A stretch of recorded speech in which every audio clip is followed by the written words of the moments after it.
Bonjour les amis et bienvenue dans cette nouvelle vidéo du blog La meilleure cyclo-sportive de votre vie, dans laquelle je vais vous révéler un de mes plus grands secrets de bonne santé, d'énergie. Jack Canfield, l'un de mes mentors, disait « Dis-moi quels sont tes rituels, tes habitudes et je te dirai qui tu es ». Alors aujourd'hui, je vous révèle une de mes habitudes qui est le massage ayurvédique. Toutes les semaines, j'investis 30 € pour me faire masser une trentaine de minutes le corps avec de l'huile selon les méthodes ayurvédiques, ces méthodes de médecine orientale venant de l'Inde. Il y en a d'autres venant de Chine, d'autres venant du Japon, qui ont une philosophie plutôt de médecine préventive que curative, comme en Europe. En Occident, on se soigne plutôt quand on est malade, ou on fait des régimes quand vient l'été, ou on essaie de se mettre en forme quand vient le moment des compétitions.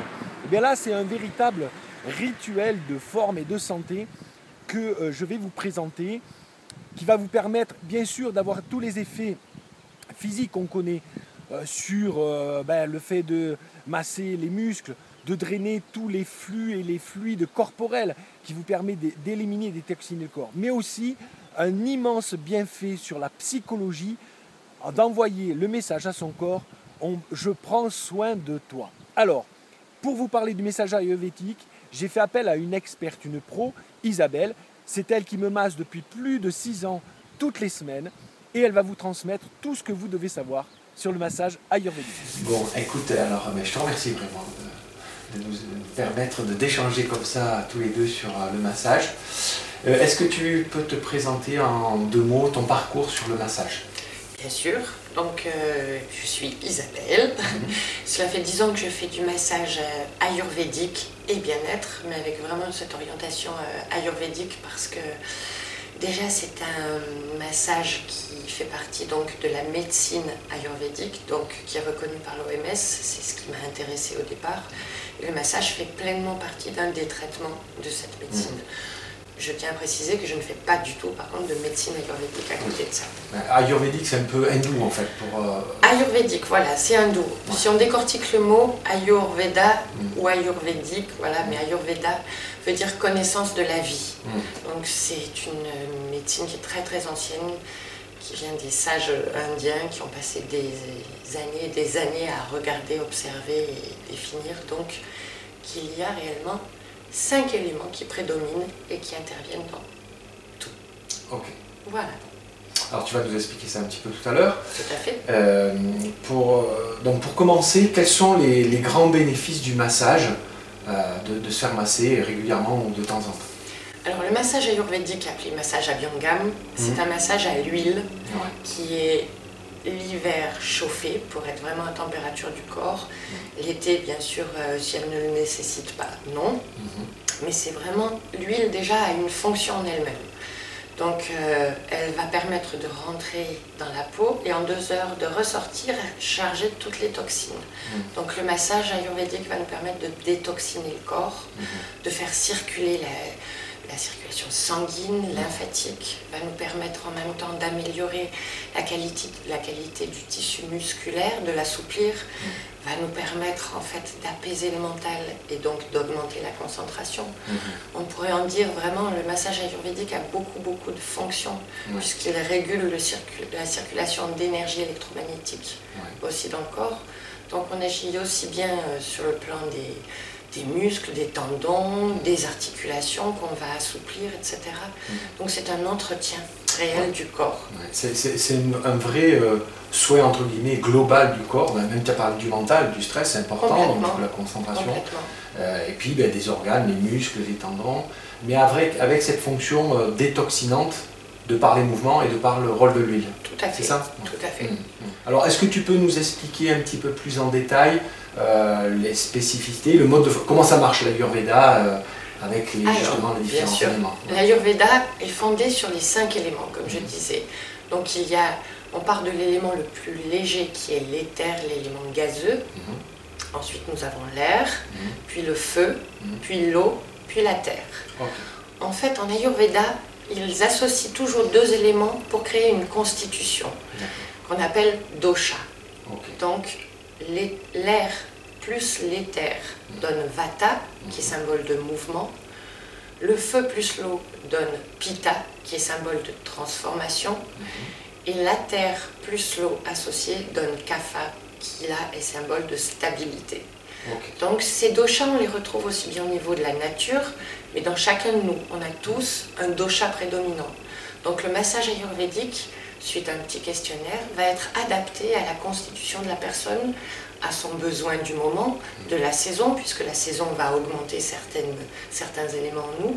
Donc tout est pris en considération pour faire vraiment un massage adapté aux besoins de la personne dans l'instant. Voilà, c'est ça. Selon notre constitution et un peu notre état actuel, on est soit Vata, soit Pitta, soit Kapha. Donc grosso modo, pour faire plus simple. Deux associés, quelquefois, voilà, on est vraiment 50-50 et c'est la saison qui va nous faire passer de l'un à l'autre ou un événement extérieur.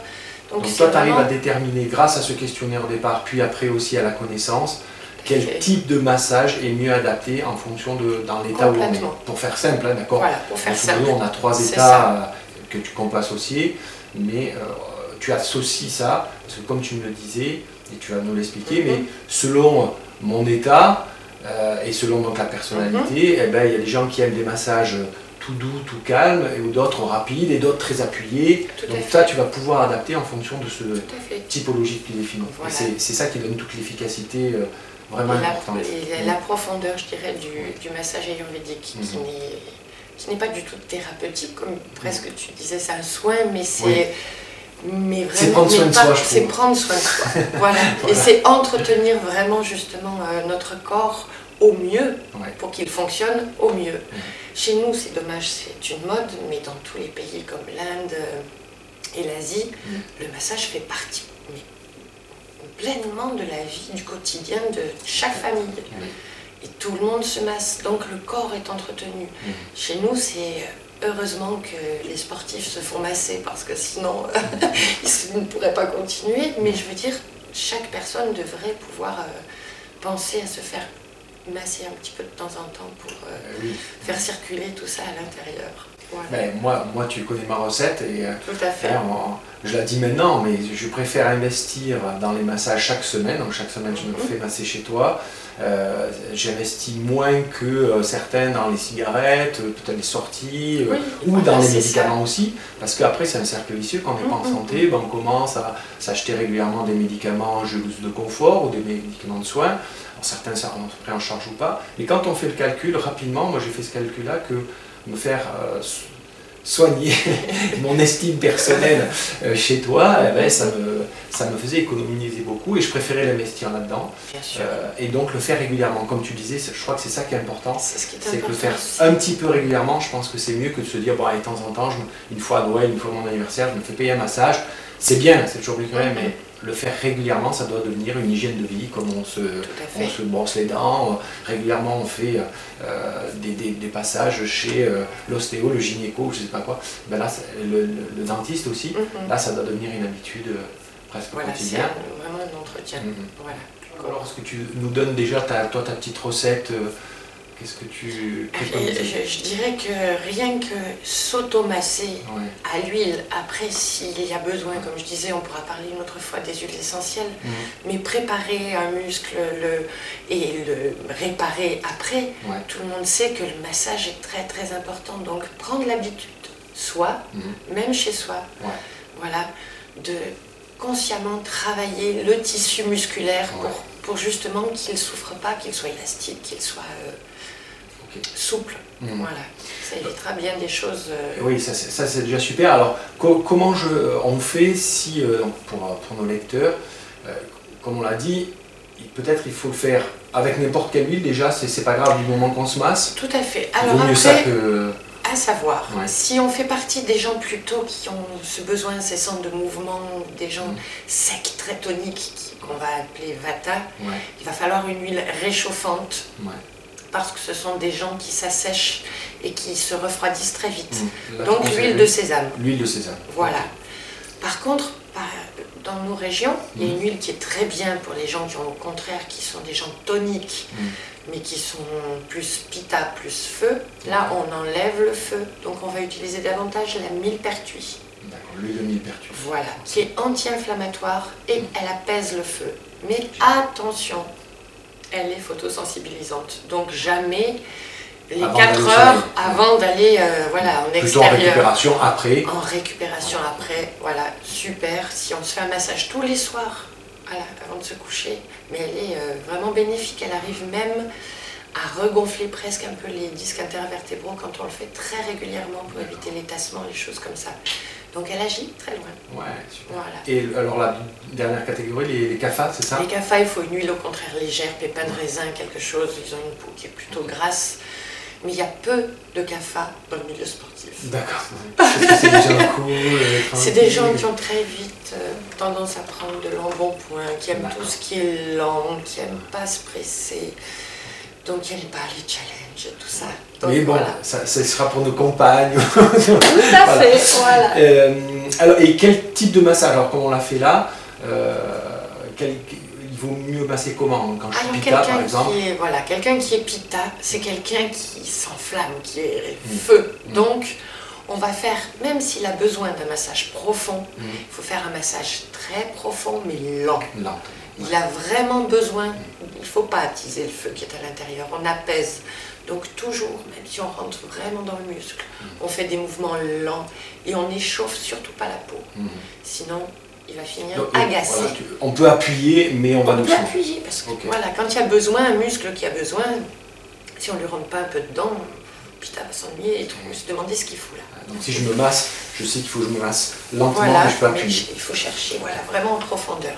Quelqu'un qui est Vata va avoir besoin vraiment aussi de profondeur. Ouais. Par contre, il a besoin d'être réchauffé. Donc on le frotte, on le frictionne. Voilà, il faut vraiment frictionner un Vata. Donc il ne faut pas hésiter à ce qu'il, quand il se masse, il se réchauffe en même temps. Voilà, ça c'est important jusqu'aux articulations. Génial. Et les articulations, ne pas hésiter à les réchauffer. Il faut réchauffer. Et après on appuie. Okay. Exactement. Super. Voilà. Les CAFA, bon, même si les CAFA, alors eux c'est pareil, le souci est que CAFA ça ne circule pas. Donc c'est profond, mais c'est circulatoire. Il faut réveiller tout ce qui est à l'intérieur de CAFA. Donc on met du mouvement, sinon il s'endort. Donc on met du mouvement, il faut toujours maintenir CAFA ici. Mais il ne faut pas hésiter à lui rentrer un peu dedans, mais pas dans le muscle. Vraiment dans les tissus, c'est bien différent. D'accord. Bon, là c'est un peu de subtilité. Voilà. Alors, est-ce que on peut dire juste en dessous que pour que nos lecteurs puissent savoir de quel type ils sont, on peut mettre le questionnaire juste en dessous? Bien sûr, avec plaisir. Juste en dessous de la vidéo. Mais c'est vrai que c'est pas évident de le remplir tout seul. Donc à l'occasion, voilà, bien, il y a une chose très importante, c'est toujours se poser la question, comment j'étais enfant? Et prendre des repères dans l'enfance pour savoir ce que l'on est depuis toujours. Pas ce qui déconne depuis un certain temps, ce qui a changé, parce socialement, que voilà. C'est machine. Enfant, on est plutôt. Donc si on est plutôt Pita, on était comment quand on était enfant? Bien, par exemple, il y a une question qui très souvent, on voit un Pita qui va jamais noter qu'il est sanguin, alors que l'énergie qui monte en lui, elle est sanguine. Il a appris à la tempérer parce qu'il fonctionne énormément sous le contrôle. Donc à l'extérieur, rien ne va paraître. Mais par contre, au fond de lui, dedans, ça fait on est quand même émotionnel. Voilà, donc ça c'est... Mais après, on peut c'est plutôt une énergie, voilà, c'est cette énergie feu comme quelque chose qui s'enflamme. Voilà. Le Vata? Le Vata, lui, l'angoisse. Donc dans ce genre de choses, c'est un petit peu différent. Donc c'est... Enfant, il était plutôt à cogiter, à avoir déjà peur les maux de ventre. C'est des anxieux. Les Vata, et un besoin de mouvement tout le temps. Les parents, très souvent, quand ils ont des enfants Vata, où ils parlent tout le temps, où ils bougent tout le temps, et tout de suite on les classe dans les hyperactifs. Voilà. Alors que pas forcément. Oui, d'accord. Bon, c'est des grandes lignes qu'on donne, mais comme ça déjà. Et puis donc les le CAFA, donc ce sont les gens sur qui tout glisse. Ils ils sont tranquilles, c'est la stabilité. Par contre, ils ont horreur qu'on leur change leurs petites habitudes. Donc ce sont vraiment des gens qui sont dans la stabilité. Vraiment, comme je dis, ils peuvent avoir un boulot où on leur demande de s'intéresser à d'autres choses, mais il ne faut pas que ça aille trop vite. Dès qu'on leur demande d'aller trop vite, ça leur convient pas. Voilà. Ce sont de très très bons... Ce sont des gens qui sont de très bons archivistes, par exemple, on leur donne du temps, qui vont faire un boulot merveilleux. Donc il n'y a pas de bon et de mauvais dosha. Il y a juste des choses adaptées à ce que l'on est. Comme tu l'as dit, des fois on peut combiner deux doshas. Bien sûr, donc il y en a un qui en influence un autre. C'est pas aussi simple que ça. Bien sûr, bien sûr. C'était vraiment les grandes lignes. C'est une découverte et puis après les autres. Donc ils peuvent aller aussi quand même sur ton site qui est ulma. massage.fr. Alors bien sûr. .com, pardon. .com. Okay. De toute façon, ça sera marqué. C'est marqué juste en dessous. Bon, tu es sur Embrun, mais quand ils viennent dans les Hautes-Alpes, quand même, c'est un endroit de cyclisme, ils pourront venir te voir. Et puis après, peut-être ils pourront voir des tas de bons renseignements sur ton site qui est très bien fait, où il y a tout un tas de renseignements justement sur l'ayurvédique. Merci beaucoup Isabelle, c'était une super vidéo, très intéressante. Et puis je te dis à une prochaine fois pour nous parler des huiles. Voilà, merci Isabelle pour tous ces conseils. Maintenant, c'est à vous de jouer pour mettre en œuvre ces premiers conseils que vous dit Isabelle, de vous automasser en fonction de votre profil ou pas. Ne trouvez pas un bon prétexte de dire je ne sais pas exactement quel est mon profil.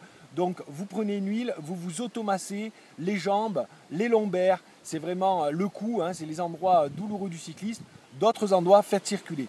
Ensuite, n'hésitez pas à partager cette vidéo si elle vous a plu et pensez aux articles de récupération que vous pouvez trouver sur le blog La meilleure cyclo sportive de votre vie. En ce moment, notamment, les Compex sont en promotion jusqu'à la fin du mois. Je vous dis à très bientôt sur une prochaine vidéo et à vous de jouer.